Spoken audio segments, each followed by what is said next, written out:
Friends, welcome to Rahul and roses. दोस्तों, आज मैं बात करूंगा गुलाब के ऊपर प्रूनिंग के बाद फीडिंग हमें क्या करनी है। मैं आप लोगों को जैसा बताया था कि प्रूनिंग के बाद 10 दिनों तक कोई फीडिंग वगैरह नहीं करनी है हमें, और 10 दिनों के बाद जो हमें फीडिंग करनी है वो सारा प्रोसेस, वो सारा शेड्यूल आज आपके साथ मैं डिस्कस करूंगा।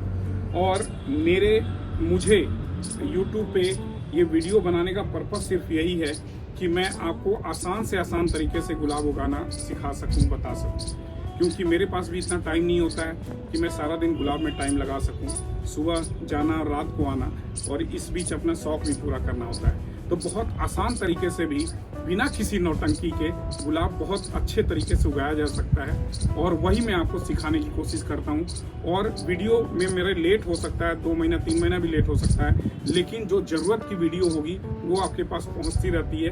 अननेसेसरी वीडियो बनाकर आपका मैं टाइम खराब नहीं करना चाहता।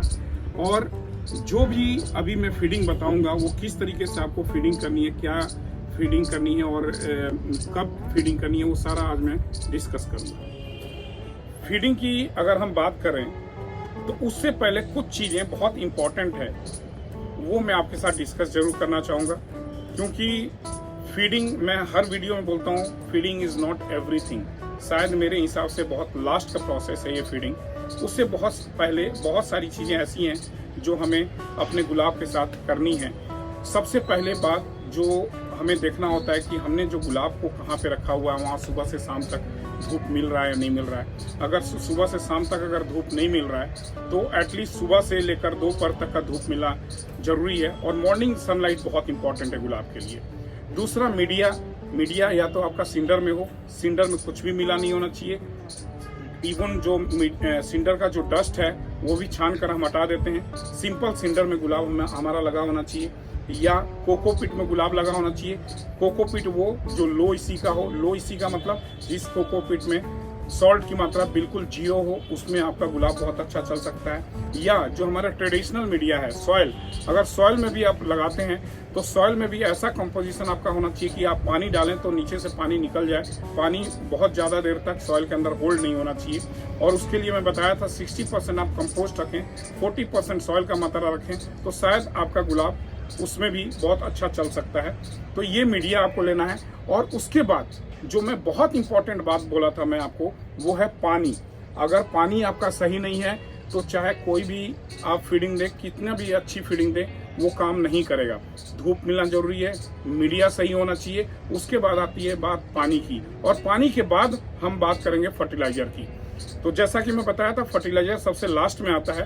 तो फर्टिलाइजर भी तभी काम करेगा जब ये सारे फैक्टर आपके गुलाब में मिल रहे हैं, ये सारे फैक्टर आपके गुलाब के अंदर चल रहे हों। पानी जो मैं बताया था, पानी आपको सारे पानी आप यूज करें।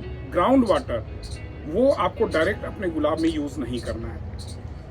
या तो पानी आपका म्युनिसिपल का हो, या पॉन्ड का हो, या कुएं का हो, या गंगा वाटर हो, कोई भी आप पानी यूज करें, लेकिन डायरेक्ट जो ग्राउंड वाटर है वो डायरेक्ट अपने गुलाब के ऊपर यूज नहीं करें। एक्चुअली ग्राउंड वाटर का जो TDS होता है वो बहुत हाई होता है। और मैं फर्स्ट टाइम जब यूट्यूब चैनल पे, अपने यूट्यूब चैनल के माध्यम से आपको बताया था कि TDS गुलाब का कितना होना चाहिए, क्योंकि pH की हर कोई बात करता था कि 6.5 हमारे गुलाब के लिए बहुत अच्छा pH होता है। pH को आप ठीक करो, उसमें ये सीड डालो, उसमें ये चीज़ें डालो, ये सारी चीज़ें बात होती थी। लेकिन TDS की कभी किसी ने बात नहीं की।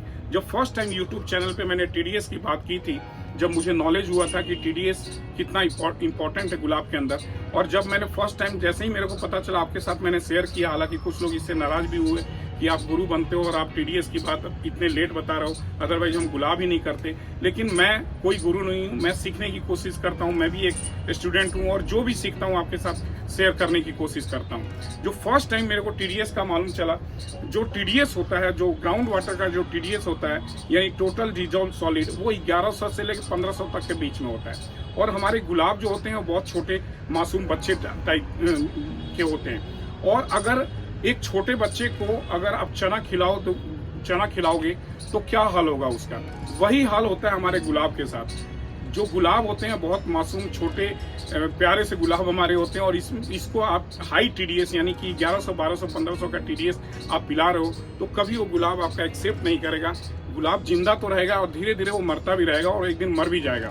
गुलाब का लगा रहना और गुलाब का फ्लोरिश करना, गुलाब का जिंदा रहना और गुलाब को फलना फूलना, दोनों ही डिफरेंट बातें हैं। तो शायद ग्राउंड वाटर से आपका गुलाब जिंदा तो रहे, धीरे धीरे वो शायद खत्म हो जाए, लेकिन वो फ्लोरिश कभी नहीं करेगा।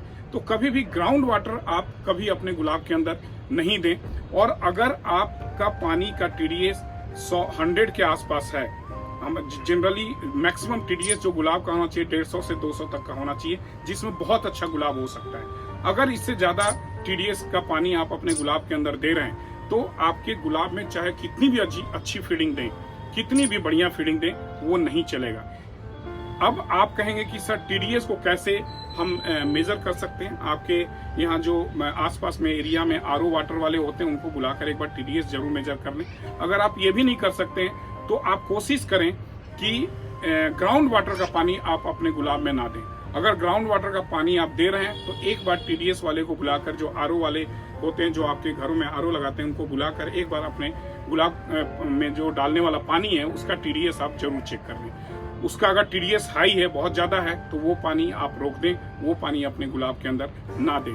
तो पानी का जरूर ख्याल रखें। पानी अगर आपका सही है तो जो मैं फीडिंग बताने वाला हूँ, जो फीडिंग में देने वाला हूँ, वो डेफिनेटली आपके गुलाब के ऊपर बहुत अच्छा काम करेगा। अगर आप मेरे से पूछेंगे कि सर गुलाब के लिए बेस्ट TDS कितना होना चाहिए, तो गुलाब के लिए जो बेस्ट TDS होता है वो 100 से नीचे होना चाहिए। यानी 100 के नीचे 70 हो, 80 हो, वो बहुत बढ़िया TDS होता है। क्योंकि जैसे ही आप NPK वगैरह इसमें ऐड करेंगे तो TDS इंक्रीज कर जाता है, वो 100-150 तक चला जाता है। तो इतना TDS आपके गुलाब के लिए बहुत ही अच्छा है। तो इस चीज़ का आप जरूर ध्यान रखें। जब भी आप वाटरिंग करें अपने गुलाब के अंदर और फीडिंग करें तो पानी का आप जरूर ख्याल करें। दोस्तों, अब मैं जो आपके साथ फीडिंग शेयर करने वाला हूँ, पिछले कई वीडियोस में मैंने केमिकल कंपोजिशन आपके साथ शेयर किया हुआ है। हमने जो केमिकल कंपोजिशन आप देकर अपने गुलाब में बहुत अच्छा गुलाब आपने किया भी है, लेकिन इस बार मैं कोई भी केमिकल कंपोजिशन आपके साथ शेयर नहीं कर रहा हूँ। और जैसा कि मैंने बताया कि मेरा कोशिश यही होता है कि बहुत कम टाइम में, बहुत कम मेहनत के साथ बहुत अच्छा गुलाब हम कर सकें। जो अब मैं शेयर करने चाह रहा हूँ ये मैं ऑलरेडी यूज़ किया हूँ, पिछले साल भी यूज़ किया था और उसका रिजल्ट मुझे बहुत अच्छा मिला। मैं कुछ आपके साथ प्रोडक्ट शेयर करने वाला हूँ। ये इन प्रोडक्ट को आप डायरेक्ट अपने गुलाब के अंदर यूज़ कर सकते हैं। और अगर ये आप प्रोडक्ट यूज़ करते हैं तो केमिकल कंपोजिशन आपको बनाने की ज़रूरत नहीं है। और पीछे जो केमिकल कंपोजिशन जो हमने बनाया था और उसका जो NPK का जो रेशियो था, ऑलमोस्ट वही रेशियो अब बने बनाए हमारे मार्केट में अवेलेबल है। और एक चीज़ और मैं कहना चाहूँगा कि हम गुलाब के ऊपर अपना इतना टाइम लगाते हैं, गुलाब के ऊपर इतना पैसा भी खर्च करते हैं, मेहनत भी बहुत ज़्यादा करते हैं। अगर आपसे रिक्वेस्ट है कि अगर कोई अच्छी कंपनी का अगर आप प्रोडक्ट यूज़ करें तो बहुत ही गुलाब को बहुत ही फायदा होगा और आपको बहुत खुशी होगी। आज जो मैं शेयर करने जा रहा हूँ, मेरे पास वर्धमान के प्रोडक्ट हैं, हाइफा के प्रोडक्ट हैं और नवल ताकत है। ये सारे प्रोडक्ट मैं यूज़ कर रहा हूँ और पिछले साल भी यूज़ किया था, उसका रिजल्ट बहुत अच्छा मिला जैसा कि बताया। और आज मैं आपके साथ शेयर कर रहा हूँ। सबसे पहले ये हाइफा का ये एक है 17-10-27, ये 17-10-27। मैं जो प्रोडक्ट का नाम ले रहा हूँ, इसमें से कोई भी आपको एक प्रोडक्ट नहीं रखना है। तीन प्रोडक्ट का नाम लूंगा, तीनों में से जो प्रोडक्ट आपको अवेलेबल हो जाए वो आप रखें। तीनों का रिजल्ट बहुत ही अच्छा है। एक हाइफा का 17-10-27 यानी 17% नाइट्रोजन है, 10% इसमें फास्फोरस है एंड 27% पोटास है। ये प्रूनिंग के बाद हमें यूज करना है। एक 17-10-27 ये ले सकते हैं, या अगर आपके पास हाइफा का एक है 15-15-30, ये भी आप यूज कर सकते हैं। मैं जैसा बताया दोनों नहीं लेना, दोनों में से कोई एक आप ले सकते हैं। ये 15-15-30 है।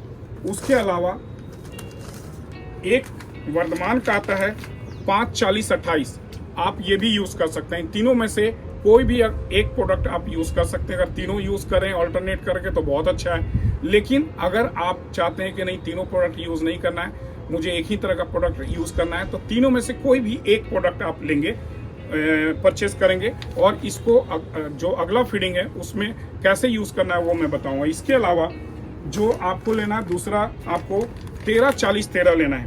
13-40-13 13% नाइट्रोजन, 40% फॉस्फोरस, 13% पोटास। ये 13-40-13 लेना है। ये वर्धमान का भी मिल सकता है, हाइफा का भी मिलता है और बेस फोलियर का भी मिलता है। जो आपको अवेलेबल है, जो आपका पॉकेट अलाउ करता है, वो आप ये ले सकते हैं। इसके अलावा MgSO4 मैग्नीशियम सल्फेट, ये आपको लेना है। मेरे पास वर्धमान का है। आप जो भी आपको कंपनी अवेलेबल है, हाइफा हो या वर्धमान हो या एरीज हो, जो भी कंपनी है वो आप यूज़ कर सकते हैं आपका मैग्नीशियम सल्फेट के लिए। ये आप ले सकते हैं। इसके अलावा जो नवल ताकत है, जो एवरग्रीन है, जो भी आप NPK वगैरह देंगे उसमें ये मिला कर देना है आपको। ये नवल ताकत यूज़ करना है आपको। उसके अलावा एक जो पेस्टिसाइड के नाम पे एक जर्मन टेक या एक जोडस, जो आपके पास अवेलेबल है वो आप ये ले सकते हैं। जो क्योंकि जो हमारे प्लांट जैसे ही सूट्स निकलना शुरू करते हैं, इनके ऊपर थ्रिप्स लगने शुरू हो जाते हैं। क्योंकि जो सूट्स निकलते हैं इसके ऊपर, वो उसमें प्रोटीन की मात्रा बहुत ज़्यादा होती है और प्रोटीन थ्रिप्स को बहुत पसंद है, तो थ्रिप्स बहुत अटैक करते हैं। तो इस टाइम में ये जो दो प्रोडक्ट हैं, ये रामबाण का काम करते हैं। ये इनमें से जो भी आपके पास अवेलेबल, अगर दोनों आप रखते हैं, ऑल्टरनेट करके यूज करते हैं तो बहुत अच्छी बात है। नहीं तो जो आपका पॉकेट अलाउ करता है वो आप इसमें से एक प्रोडक्ट अपने गुलाब के लिए जरूर रखें। ये जो प्रोडक्ट हैं ये सारे मैक्रो न्यूट्रिएंट में आते हैं। मैक्रो न्यूट्रिएंट यानी कि जो मेन खाना है, उसके अलावा हमें माइक्रो न्यूट्रिएंट की भी जरूरत होती है। जैसे हम जो खाना खाते हैं, जो हमारे दाल, चपाती, चावल, ये सब जो खाते हैं, उसके अलावा हम सप्लीमेंट भी लेते हैं। सप्लीमेंट में हमें आयरन की ज़रूरत होती है, जिंक की ज़रूरत होती है हमारे बॉडी को, कैल्शियम की ज़रूरत होती है, वो भी हम ऊपर से विटामिन डी की ज़रूरत होती है, ये भी हम सप्लीमेंट के तौर पे लेते हैं। वैसे ही हमारे गुलाब को भी माइक्रो न्यूट्रिएंट की ज़रूरत होती है, यानी इनको भी सप्लीमेंट की ज़रूरत होती है। इनको भी आयरन चाहिए होता है, जिंक चाहिए होता है, बोरॉन चाहिए होता है। ये सारे माइक्रो न्यूट्रिएंट की भी ज़रूरत होती है। तो माइक्रो न्यूट्रिएंट के लिए आपको एक रेक्सोलिन है, ये 100 ग्राम का पैक है। ये ½ kg में भी आता है, 1 kg में भी आता है। ये आपको एक रेक्सोलिन लेना है। दूसरा एक ये नवल वालों का माइक्रो 7 है, ये भी बहुत अच्छा माइक्रो न्यूट्रिएंट है। ये दोनों ही आपको रखना है। ये जो है माइक्रो न्यूट्रिएंट, ये 1 ml पर लीटर के हिसाब से आपको गुलाब के ऊपर हफ्ते में एक बार स्प्रे करना है।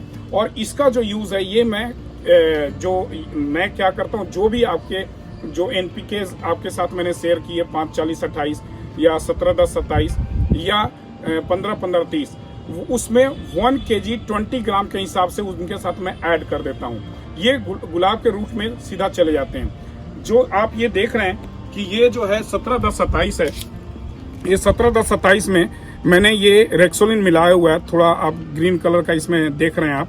ये 5 kg जो 17-10-27 है, उसमें मैंने ये 100 ग्राम रेक्सोलिन मिलाकर और इसको मैंने रखा हुआ है। और ये मेरा पूरे, मुझे लगता है कि महीना 2 महीने पूरे गुलाब पे ये काफ़ी होगा।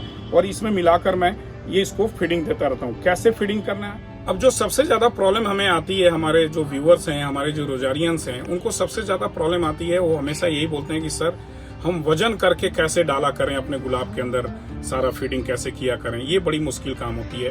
अब वजन करने वाली मशीन लें, 1 ग्राम 2 ग्राम हम तौलें और उसके बाद फिर उनको हम मिक्सर तैयार करें और फिर गुलाबों के अंदर डालें। तो इस काम को मैंने जैसा बताया कि आप गुलाब को हमें बर्डन नहीं बनाना है, बोझ नहीं बनाना है। जिस दिन गुलाब हमारे लिए बर्डन हो जाएगा, बोझ हो जाएगा, तो हम गुलाब को ज़्यादा लंबे समय तक नहीं कर सकते। क्योंकि जो वजन होता है बहुत देर तक अपने कंधे पे कोई उठाकर बहुत दूर तक नहीं जा सकता है, थोड़ी दूर तक ही जाएगा और फिर बैठ जाएगा और छोड़ देगा उस वजन को।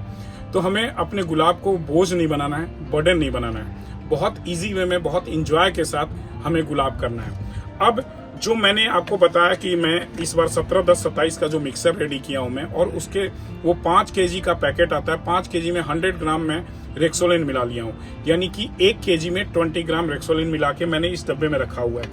अब 10 लीटर की मेरे पास जो बाल्टी है उसमें 10 लीटर पानी आता है। अगर पर गुलाब जो गुलाब का जो हाइट है और जिस तरह से मैच्योरनेस हमारे गुलाब की, वो 2 ग्राम पर लीटर के हिसाब से मैं खाना ऐड करता हूँ पानी के अंदर। तो 2 ग्राम पर लीटर, यानी कि 10 लीटर में हमें जाएगा 20 ग्राम। तो ये जो स्पून आप देखते हैं, अगर ये पूरा हीप करके लेते हैं तो ये 5 ग्राम के आसपास होता है ये फीडिंग। यानी कि हमें 2 चम्मच जो 10 लीटर का पानी है, जो बाल्टी है जो हम लेते हैं, उसमें 2 चम्मच ये यूज करना है पूरा हीप के साथ। ये पूरा आपका प्रॉपर आना चाहिए ऊपर उठा हुआ। ये 2 चम्मच यूज करते हैं। 2 चम्मच का यानी कि 10 ग्राम हो गया। ये यूज करता हूँ। प्लस जो मैं ताकत यूज करता हूँ, वो ताकत जो यूज करने का तरीका है, ताकत को लोग मेजर करने में बड़ी प्रॉब्लम फील करते हैं कि सर ताकत को कैसे हम मेजर करें। हर बार हम ढक्कन के निकालें और उसके बाद ढक्कन में डाल के और फिर वापस हम उसको पानी में मिलाएं, तो ये बड़ा मुश्किल काम होता है। तो ताकत को कैसे यूज करना है वो भी मैं आपको बता रहा हूँ। दोस्तों, आप सोच रहे हैं कि राहुल जी ये डंडी लेकर क्यों बैठे हुए हैं। ये डंडी से मैं ताकत की मेजरमेंट करता हूं मैं, और आप इस तरह का ट्रिक यूज कर सकते हैं आप। और ताकत को यूज करने से पहले आप अच्छी तरह से इसको सेक जरूर कर लें, अच्छे से हिला लें, क्योंकि थिक पार्ट नीचे होता है और लिक्विड पार्ट थोड़ा जो हल्का होता है वो ऊपर आ जाता है। तो अच्छे से मिक्स कर लेंगे तो बहुत ही अच्छा रहेगा। ताकत को कैसे यूज करना है वो मैं पहले आपको बताऊंगा, लेकिन उससे पहले मैं बता दूं कि जो 17-10-27 में जो यूज कर रहा हूं इस बार, और उसमें 5 kg 17-10-27 में 100 ग्राम रेक्सोलिन मैंने मिला रखा है। और मैं जैसा कि बता रहा था कि 1 स्पून जो हम लेते हैं वो करीब 5 ग्राम के आसपास होता है। और 5 ग्राम जब आप मिलाते हो इसमें, अगर आप 10 लीटर पानी लेते हो तो 20 ग्राम आपको कम से कम ये आपको ये जो सॉल्यूशन है जो 17-10-27 है या एनपीके है वो लेना है। यानी 5 ग्राम गया, 5-10 ग्राम, और इस तरह से 4 स्पून हमने मिला दिया तो ये करीब 20 ग्राम ये इसके अंदर एनपीके चला गया 17-10-27 विथ रेक्सोलिन। जो मेरे प्लांट की जो हाइट है या जो मैच्योरिटी है, जो एज है, उसके हिसाब से पर प्लांट में 2 ग्राम पर लीटर के हिसाब से देता हूँ। और 10 लीटर की बाल्टी है मेरी, इसमें 10 लीटर पानी होता है, तो 10 लीटर में 20 ग्राम जाना चाहिए। 20 ग्राम के लिए मैंने ये 4 स्पून में, 1 स्पून में 5 ग्राम आता है, तो 4 स्पून हमने लिया और इसको अच्छे तरह से हम मिक्स कर देंगे। मिक्स करने के बाद ये हम इसको बाल्टी में जो 10 लीटर का पानी है उसमें हम इसको यूज कर देंगे। वो लगाने के बाद अब आप जो बात आती है ताकत की, जो ताकत मैंने बताया आपको कि अच्छे से सेक कर लेते हैं इसको। और ताकत कैसे यूज करता हूँ वो आप देखें। आप इसमें इसको अच्छे से डीप करेंगे। एक बार डीप करने के बाद जितना ताकत निकल कर आता है बाहर, ये 10 लीटर की बाल्टी में ये एज इट इज में ले जाकर ऐसे मिला देता हूँ। ये मिलाने के बाद थोड़ा इस तरह से हिला भी देता हूँ, और ये सारा ताकत मेरा घुल गया, इसके अंदर मिला दिया मैं। और ये मिलाने के बाद ताकत और एनपीके मिलाने के बाद थोड़ा इसको आप जरूर इस तरह से मिक्स करें। मिक्स करने से ये बेनिफिट होगा, जो एनपीके वगैरह वो तो भूल जाते हैं, ताकत भी मिक्स हो जाता है। प्लस इस तरह से ऑक्सीजन की मात्रा इसमें बहुत अच्छी बन जाती है। आप देख रहे हैं कि किस तरह से झाग बन रहा है, और ये सारा ऑक्सीजन है, एयर बबल है, ये इस तरह से फेंट देते हैं। इससे जो आपके गुलाब हैं उनके रूट में ऑक्सीजन की मात्रा जो है वो बढ़ जाती है, ऑक्सीजन की मात्रा ज़्यादा चली जाती है। तो इस तरह से मिक्स करके ये आपका मिक्सर तैयार हो गया। और ये आप 1 लीटर, ये इसके अंदर 1 लीटर करीब पानी है फर्टिलाइजर वाला, इसमें से ½ लीटर जो पर प्लांट है, जैसे एक प्लांट है इसके अंदर मैं चारों तरफ से ½ लीटर पानी में देता हूँ। जब 2 प्लांट हैं तो दोनों 1 मग में, यानी 1 लीटर में 2 प्लांट को मैं कवर करता हूँ। इस तरह से रूट में ये फर्टिलाइजर देता हूँ मैं। ये हफ्ते में 1 फीडिंग इसकी देनी है। इसके अलावा जो एक मैंने आपको बताया 13-40-13 भी इसी तरह से 2 ग्राम पर लीटर के हिसाब से ताकत मिलाकर, और जितने भी गुलाब हैं उनमें 1 फीडिंग वो देनी है। यानी कि हफ्ते में आपको 2 फीडिंग देनी है, एक 13-40-13 की विद ताकत, दूसरी फीडिंग देनी है 17-10-27 विद ताकत, या 5-40-28 विद ताकत, या 15-15-30 विद ताकत। यानी कि हफ्ते में आपको सिर्फ 2 फीडिंग देनी है जो रूट जोन में देनी है। और जो माइक्रो 7 जो मैंने बताया था, माइक्रो 7 1 ml पर लीटर के हिसाब से आपको इसके ऊपर, आपको गुलाब के ऊपर स्प्रे करना है। ये हफ्ते में पूरी फीडिंग चलेगी। अगर थोड़ा और एडवांस करना चाहते हैं कि सर थोड़ा और मेरे पास टाइम है, या मेरे पास और भी गुलाब को सेवा करने के लिए मैं कैपेबल हूँ, तो जब इसके अंदर कलियां दिखने लगेगी तो उस समय मैं आपको बताऊंगा 52-34 और 0050 कैसे अपने गुलाब के ऊपर यूज करते हैं। लेकिन फिलहाल अगर आप यही कर लेते हैं तो इसी से आपके गुलाब में बहुत अच्छा ग्रोथ, बहुत अच्छी फ्लावरिंग आ सकती है। मैंने बताया आपको हफ्ते में 2 फीडिंग, एक 17-10-27 विद ताकत की, या 5-40-28 विद ताकत की, या 15-15-30 विद ताकत की। तीनों में से कोई एक फीडिंग ही आपको चलानी है। और 13-40-13 विद ताकत ये भी देनी है। हफ्ते में 2 फीडिंग, 17-10-27 की और 13-40-13 की, हफ्ते में 2 फीडिंग करनी है। और एक बार आपको इसके ऊपर जो माइक्रो 7 है उसका आपको स्प्रे करना है। बस यही करनी है और यही आपके पूरे सीजन में यही फीडिंग चलती रहेगी। जब फ्लश खत्म हो जाएगा उसके बाद मैं बताऊंगा कि आगे क्या फीडिंग करनी। हाँ, एक चीज बहुत इंपॉर्टेंट है, जो मैग्नीशियम सल्फेट है वो भी मैंने आपको बताया। मैग्नीशियम सल्फेट जिसको एप्सम सॉल्ट बोलते हैं, ये गुलाब को बहुत पसंद है। ये 15 दिनों में 2 ग्राम पर लीटर के हिसाब से एक बार अपने गुलाब के ऊपर जरूर यूज करें। और इसमें आप ताकत ऐड कर लेंगे तो बहुत अच्छा रहेगा। ताकत तो आपको ऐड करना ही करना है। तो ये आप 15 दिनों में एक बार मैग्नीशियम सल्फेट अपने गुलाब के ऊपर जरूर यूज करें विद ताकत। तो ये फीडिंग आपके पूरे सीजन में यही फीडिंग आपकी चलेगी। और बीच में अगर किसी और नॉलेज की जरूरत होगी तो मैं आपके साथ शेयर करता रहूंगा। इसके बाद जो फीडिंग आएगी वो जब फ्लश खत्म हो जाता है उस समय एक अलग फीडिंग, जो ये फीडिंग है वो हम नहीं देंगे, कुछ और फीडिंग देंगे, वो मैं आपको बाद में शेयर करूंगा। दोस्तों, मैं अभी एक बहुत बड़ी प्रॉब्लम फेस कर रहा हूं मैं, और आप ये देख रहे हैं सारे नए जो मेरे बर्ड्स हैं, जो नए सूट्स निकल रहे हैं, जो नए कलियां हैं, ये गिलहरी काट दे रही है, खा जा रही है। पता नहीं मैं कैसे अपने गुलाब को संभाल पाऊंगा। आप देख रहे हैं और आप इस तरह से देखिए, ये मेरा गुलाब है एक, जिसका नाम है वाइट सक्सेस, और ये कोकोपीट में लगा हुआ है। और ये रोज़ सुबह जब आता हूँ मैं सुबह छत पे, तो अपने गुलाब को देखकर खुशियाँ नहीं होती हैं, बहुत तकलीफ़ में आ जाता हूँ मैं। इस तरह से सारे सूट्स को ये कट कर देती हैं गिलहरी। पता नहीं मैं कैसे इससे निकलूँगा। पहले तो मेरे पास एक बिल्ली थी जिसकी वजह से इस प्रॉब्लम से मैं बचा हुआ रहता था, लेकिन इस बार मैं बहुत ज़्यादा फेस कर रहा हूँ। इससे बाहर निकलने की कोशिश कर रहा हूँ। अगर कोई आपके पास उपाय हो तो जरूर इनबॉक्स कीजिए, मेरे को मैसेज कीजिए जरूर आप प्लीज़। दोस्तों, ये मैंने आपको बताया कि ये फीडिंग आपको देनी है प्रूनिंग के बाद। जब आपका गुलाब प्रूनिंग हो जाए तो हफ्ते में आपको 2 फीडिंग इसकी करनी है।